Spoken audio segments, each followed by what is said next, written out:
আসসালামু আলাইকুম, সবাইকে স্বাগতম। কয়েকটি খুশির সংবাদ নিয়ে আজকে আপনাদের সামনে হাজির হলাম।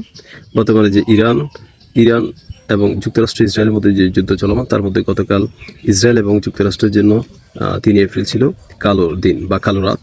কারণ গতকাল ইরান কয়েকটি সাকসেসফুল অপারেশন করেছে। তার মধ্যে হচ্ছে ইরান গতকাল দাবি করেছে তারা যুক্তরাষ্ট্র এবং ইসরায়েলের মোট 3টি যুদ্ধ বিমান এবং 2টি ড্রোন ভূপাতিত করেছে। ইরান প্রথমে দাবি করেছে যে যুক্তরাষ্ট্রের গর্ব পঞ্চম প্রজন্মের বিমান স্টেলথ প্রযুক্তির F-35 ভূপাতিত করেছে, কিন্তু যুক্তরাষ্ট্র তা স্বীকার করেনি। কিন্তু এই দাবি করার পর যুক্তরাষ্ট্র তাদের 2টি ব্ল্যাক হক হেলিকপ্টার এবং একটি বিমান পাঠিয়েছে ওই অঞ্চলে তাদের পাইলটকে উদ্ধার করার জন্য।